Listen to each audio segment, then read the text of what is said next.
Bonjour les amis, très heureuse de vous retrouver dans le cadre de ce temps pour soi, dans cette rubrique Un temps pour soi qui est pour nous le moment de partager sur nos défis, sur tout ce qui nous touche en tant que professionnels et en tant qu'enfants de Dieu.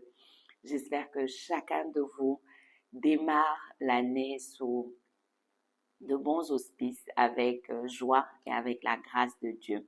Pour tous ceux qui nous rejoignent, si vous n'êtes pas encore abonnés, abonnez-vous à la page, activez la cloche de notification pour ne rien rater et surtout partagez les vidéos pour bénir un ami, un collègue, un frère, tous ceux qui ont besoin d'entendre ce que vous entendez.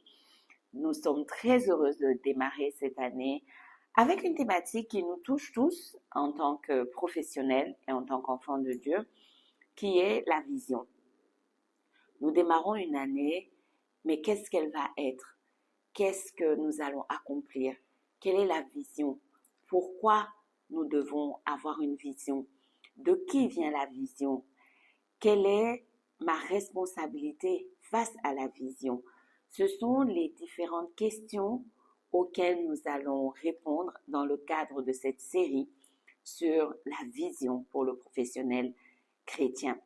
Et nous allons le faire comme d'habitude sur la base de la parole de Dieu qui est notre guide, qui est notre socle de foi.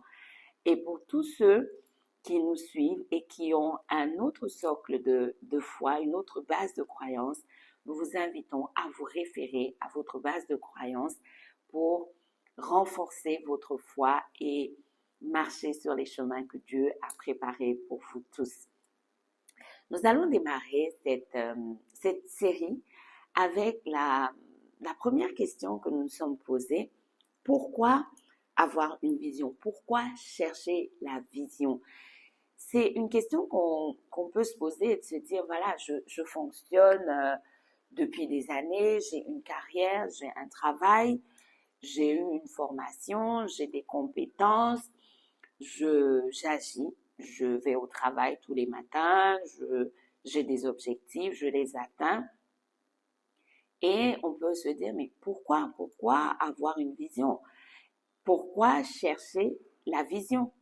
Pourquoi essayer de se dire quel est mon objectif, quel est mon but? Parce que je pense le savoir, chacun de nous sait peut-être où il va. Et on peut se poser, donc pourquoi en début d'année, il y a tout cet engouement autour de la vision, faire un vision board, pourquoi c'est important? Mes amis, c'est important.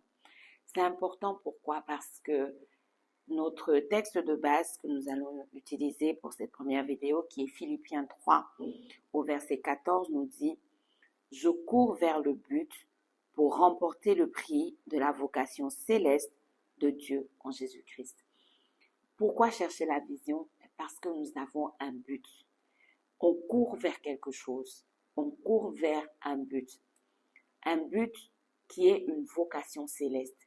Un but qui n'est pas simplement de gagner de l'argent, d'être connu, d'atteindre tous ses objectifs commerciaux ou autres, mais un but qui est plus grand que nous. Si vous vous souvenez, si vous nous suivez depuis le début de cette série Un temps pour soi, on sait tous maintenant que nous ne sommes pas sur Terre par hasard, qu'il y a un plan sur nos vies, qu'il y a quelqu'un qui a prévu que notre vie serve à quelque chose. Et ce grand schéma a des étapes. Et il est important pour nous, à chaque fois, d'avoir la vision, de recevoir la vision pour cette année. Quel est le but? Quel est le but? Qu'est-ce que je dois atteindre cette année? Cette année doit contribuer à quoi? Qu'est-ce que je dois accomplir? Qu'est-ce que je dois faire pour la gloire de Dieu, pour être cet instrument de témoignage? Parce que notre course, elle a un but.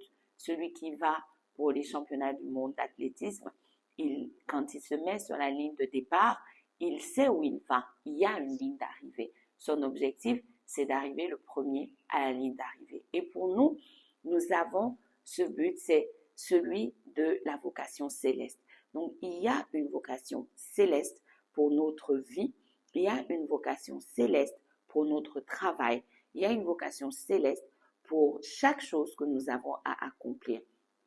Donc, au début de l'année, nous sommes sur la ligne de départ et nous devons arriver quelque part. Et c'est important chaque année d'aller chercher ces réponses. Pourquoi? Parce que il y a une photo complète, il y a un plan complet que Dieu a. Mais ce plan est découpé en étapes. Et comme Ecclésiaste le dit en son chapitre 3, il y a un temps pour toute chose sous le soleil. Donc, il y a un temps pour faire quelque chose dans le plan général. Donc, chaque année, c'est important d'aller chercher la vision pour comprendre quelle est la saison dans laquelle je suis, quel est le temps dans lequel je suis, qu'est-ce que j'ai à faire en ce moment. Parce qu'il y a un temps pour toute chose. Il y a un temps pour planter, il y a un temps pour récolter, il y a un temps pour rire, il y a un temps pour pleurer, il y a un temps pour être en gestation et il y a un temps pour enfanter. Et si on ne sait pas reconnaître le temps dans lequel on risque de travailler à contre-temps. Et c'est extrêmement dangereux. Si c'est le temps de semer et que vous travaillez à récolter, vous n'aurez rien à récolter parce que vous n'aurez pas semé. Parce que vous aurez loupé le temps de la semence. Donc c'est important pour nous, en tant qu'enfants de Dieu, d'aller chercher la vision pour comprendre quel est le temps dans lequel nous sommes. Quelle est la saison dans laquelle nous sommes. Qu'est-ce que j'ai à faire en cette saison?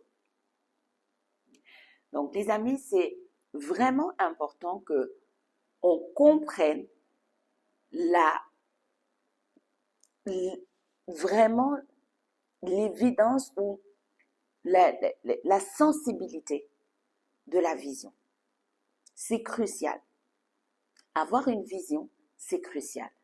Savoir quelle est la saison, quel est le temps dans lequel je suis, c'est crucial. C'est ce qui vous permettra de prendre les bonnes décisions, de faire les bons choix, parce que vous saurez ce que vous avez à faire en cette saison. Donc, j'espère que chacun de vous a pris le temps de poser la question. Mais ce qui est important de comprendre, c'est à qui poser la question. De qui vient la vision? Qui nous donne la vision? C'est ce que nous allons développer dans le second épisode de cette série. D'ici là, si vous êtes vraiment concerné par votre croissance spirituelle, si vous savez que vous avez encore une étape à passer parce qu'on est dans un processus d'amélioration continue, chaque jour, nous devons croître, nous devons aller vers un niveau supérieur. Alors, mettez-nous en commentaire croissance. Mettez croissance en commentaire afin qu'on puisse vous intégrer dans la communauté des Ascend. La communauté Ascend, c'est quoi? C'est tous ceux qui veulent gravir un échelon. C'est tous ceux qui veulent grandir. Alors la communauté, c'est des masterclass, c'est des formations, c'est des séminaires. Ce sont des outils qu'on se partage. Et pour tous ceux qui sont concernés par leur croissance spirituelle, nous avons le kit de croissance spirituelle qui est disponible. Alors, mettez-nous kit de croissance en commentaire et on vous donnera tous les détails pour obtenir votre kit de croissance spirituelle. Donc, merci à tous d'avoir écouté cette vidéo et d'ici là, que Dieu vous bénisse.